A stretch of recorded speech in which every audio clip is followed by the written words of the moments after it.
Testaufnahme mit Bandana. Warum sind wir am Wochenende immer verkatert? Sprich in die... Aber jetzt sind deine Finger ja wahrscheinlich scharf. Nee. Hallo? Sprich in die Raute. Ich spreche in die Ja, Raute. wir schaffen das. Ja! Stresel die Erste. Prost, Kinders. Ich muss gerade nur einen Traubensaftschorle trinken. Und dann erzähle ich nämlich Amo was. Erzähl doch mal was. Über unser neuestes Release, das jetzt bald am 17.07. rauskommt, nämlich Krach aus dem Helmbüro. Was echt ganz schön ein Stückle Arbeit war. Aber wir haben es gut gemacht, glaube ich. Und es macht da Spaß zu hören. Und das Ganze hat ja eigentlich wirklich, wie jetzt, glaube ich, der Lars auch schon gesagt hat, und der Woschti und der Bumbi, der erste Lockdown von der Corona-Zeit angefangen. Und er hat, ey, Kinders, wir spielen jetzt keine Auftritte mehr die nächsten paar Monate. Wir müssen jetzt irgendwie, ich hab Lust, ich hab Bock, mehr in Zeit, los, auf geht's. Und dann hat man gesagt, hey, ist ja was schon aufgenommen, da könnte man es ja eigentlich ja irgendwie releasen. Aber dann ist der Sommer gekommen. Und dann macht sich der Woschti natürlich jetzt erstmal einen Kaffee, was man hier sieht. Und machst du mir einen Kaffee mit eigentlich? Ja, kann ich auf jeden Fall machen. Kaffee ist wichtig. Denkt dran, Kaffee ist nicht zu verachten, vor allem an einem harten, langen Sonntag, wo man noch ein bisschen was schaffen muss. Ja, auf jeden Fall ist dann der Sommer gekommen, wir haben zum Glück noch ein bisschen Spiele kennen letztes Jahr, was wirklich geil war. Und dann habe ich immer doch gesagt, ja, wir müssten ja eigentlich im Handy die Aufnahme noch, aber da müssten wir ja erst Schlagzeug richtig aufnehmen, weil wir haben ja im ersten Gang alles mit dem Elektroschlagzeug aufgenommen, weil man ja, wie der Lars schon gesagt hat, wirklich jeder bei sich irgendwie daheim das halbwegs drauf versucht, dort hinzubringen. Und dann haben wir im Januar angefangen mit Schlagzeugaufnahmen. Und dann waren es auch nur die 4, 5 Songs. Und dann so langsam ging es los. Und immer mehr Arbeit und zwar immer mehr. Ja, wir machen vielleicht doch nicht alles so, lass mal wenigstens Mixing und Mastering abgeben und haben ja auch viel Geld und haben ja Gott sei Dank noch den Johannes kennengelernt über School Sounds. Er spielt ja eine Band in Stolen Sixpence, glaube ich. Ja, schon ganz strebermäßig, dass wir ganz oft geprobt haben, habe ich gehört. Ja, das ist dann das zum Glück abgenommen, was Erleichterung für uns war, weil wir ja halt parallel, wo der schon gemixt hat, haben wir ja noch weiter aufgenommen. Und dann ging es darum, ja, wer macht das Artwork? Und dann machen wir es halt selber. Und dann kriegen wir noch irgendwie ein bisschen Geld zusammengeschnort, so, dass wir da vielleicht die CD draus machen können. Dann ging das so nach und nach los. Und jetzt sind wir kurz davor. Und das Einzige, was ich sagen kann, ist wirklich wie ein großes Merci an alle, die wo irgendwas für uns gemacht haben, weil sie uns aus welchen Gründen auch immer mögen. Ich bin durchaus emotional gewesen in den letzten Wochen, Monate, wenn dann so wirklich ein Halbjahr quasi nichts anderes machst, außer normal schaffen gehe und dann oben so da am Wochenende dann halt gut was schaffen. Finde ich großes Merci. Nach wie vor. Also nicht nur die im Inlay stehen, aber eigentlich alle, die in den letzten alle, die in den letzten Jahren irgendwas mit uns gemacht haben, für uns gemacht haben, Leute, die zu den Konzerten gekommen sind, die uns komische Videos angucken, so wie das jetzt, die uns online hören, die irgendwie sagen, ja, es ist schon geil, was ihr macht. Und das, allein das zu hören, ist schon irgendwie touchy, quasi. Das muss man so sagen. Und da es der Lars nicht gemacht hat, weil es für ihn zu viel Namen waren und er sich alles nicht merken kann, glaube ich. Und ich kann was grundsätzlich alle merken, möchte ich jetzt nur ganz besonders die hervorheben, die uns jetzt für dieses Projekt unterstützt haben. Allen voran natürlich der Johannes, das Mix und Master. Vieles großes Merci. Wir hätten es selber nicht so hingebracht, dass es so klingt, wie es jetzt klingt. Wie du ja gesagt hast, wir werden auf jeden Fall noch weiter miteinander schaffen und vielleicht, wenn du dich gut benimmst, darfst du beim nächsten Release ab mehr machen. Dann natürlich Alex und das ganze Team von Folge Groß, was uns in den letzten 1,5-2 Jahren, seit wir sie über unsere befreundete Band, die Kuve, kennengelernt haben, am Anfang war herzlich empfangen und uns immer unterstützen, wie es angeht. Da habe ich Sachen erlebt, die habe ich noch nie vorher erlebt, wie viel Gastfreundlichkeit, wie viel Herzlichkeit einfach in eine Familienbetrieb stecken kann und dass man halt trotzdem jeden Tag jetzt mitmacht. Und dann noch dazu der Wollgut schmeckt. Ja, das ist so traumhafte Kombi.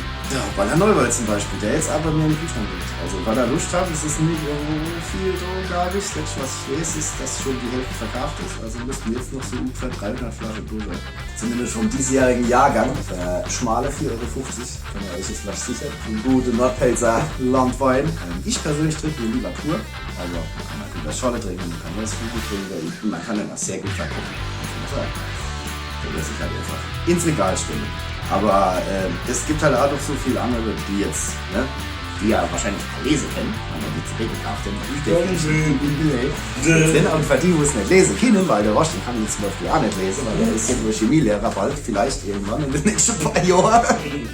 lese ich das nochmal vor. Ja, die Sophie zum Beispiel, unser Quoffi, unseren Creative Director, die uns beim Artwork ein bisschen geholfen hat, der Fabi, der für uns Fotos gemacht hat und der uns auch schon die letzten Jahre immer mit Equipment und seiner Spielkraft zur Seite steht, wenn man was reißt. Genauso die Tollwaschen, die Krebs, die fetten Mitglieder, die Truckers und Leute, die uns einfach Sachen geliehen haben, ohne groß nachzufragen, weil also wir haben jetzt nicht so die Mittel, uns so ein großes Studio zusammen zu schmeißen. Und ich so, ja, ich halt immer gut, weil für so Aufnahmen brauchst du halt schon ein paar Mikros mehr, wie du normal im Mikro brauchst. Und dann musst du Grafie, die ganzen Percussion, Bassi-Sachen. Wenn du das alles kaufen willst, geht dir durch, ja einfach 12.000 bis 5.000 Euro weg, was auch immer du willst.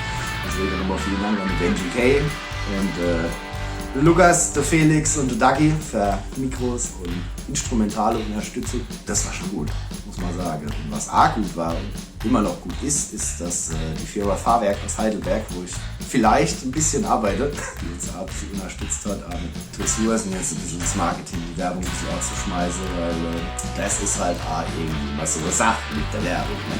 Und vielleicht nicht zu vergessen, Susi und Wolfgang, oder die immer noch nach wie vor, nach Jahren des Probens von Mr. Peter Scholle, immer wieder ins so blöd wie es jetzt klingt, aber es Klo zur Verfügung stelle, weil in unserem Proberaum gibt es halt kein Klo. Und ganz besonders mein Vater berufen, weil und so das Poldakscher quasi Gebber, die grandiose halbe Sekunde, wahrscheinlich ähnlich.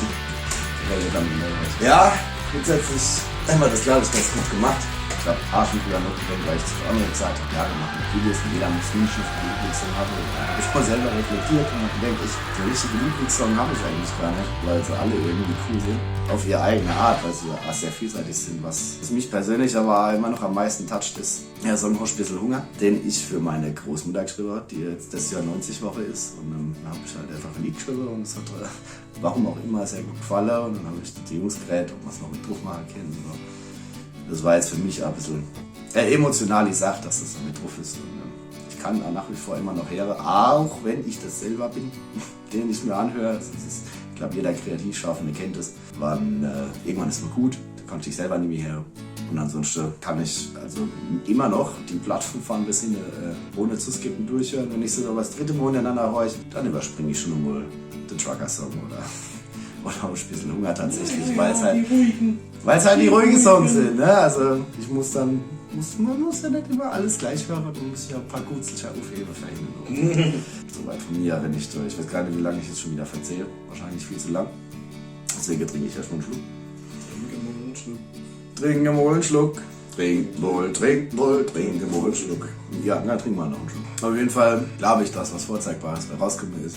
Ihr kennt euch und dann davon überzeuge, ab dem 17. auf CD, auf Spotify, auf was weiß ich, was da noch alles gibt. Wir sind auf jeden Fall überall vertreten. Danke an die Jockels, dass wir das zu viert schon so lang machen. Das haben wir gut gemacht. Ich glaube nicht, dass es mit jeder Band so einfach geht. Ja, und ansonsten bist du wie Salbeblau, wa?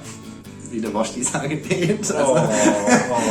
Sei ein Blauwal. Ja, was soll ich denn sonst sagen? Sei ein Blauwal. Sei ein Blauwal. Seid ein Blauwal. Aber ihr müsst zusammen einer sein. Ja, Mann, wenn ihr dann noch sauber sind, dann salben ihr ein blauere Waublal. Und vergesst der kann bellen, der macht es. Und vergesst nicht den Blas zu üben. Also den was? Den Blas? Den Blas. Oder den Lars? Den Blas. So heißt das, was man die da aus dem Ding da ist. So, das ist der Blas. Ja, und wenn der Lars bei rauskommt, ist es der Blas. Ungefähr, ja. Ja, und ganz kurze Anmerkung von mir noch. Ich trage das Bandana nicht, weil ich denke, ich bin Axl Rose, sondern weil mein Geheimratseck so groß ist, dass ich mir das einfach nicht angucken kann. Ne? Ja, dann mal gucken, da geht's schon los. Also ich glaube, in 5 Jahren sehe ich aus wie eine Bumbi. Oder wenn ich noch ein paar Haare habe, dann sind sie grau. Grau wie der trübe Alltag der Lehramtsstudenten. Jo, so schlimm ist es auch wieder nicht. Naja, komm du mal ins Ref vorstehen und dann reden wir noch mal weiter. Liebe Fangemeinde. Liebe Gemeinde, erheben Sie sich zum Schlussgebet. Genau. Ihr kennt auch Hunde bleiben. Ja, sag ich mir extra, sag ich mich verklängert wegen dir. Ja, alle, die das Video jetzt ganz bis zum Schluss durchgehalten haben, ich wünsche euch noch einen schönen Tag oder Abend oder was auch immer und Servus. Liebe Oma, alles Gute. auf dich Prost. Liebe Oma, merci für alles und bleib wie du bist. Alles Gute von deinem Enkel Max.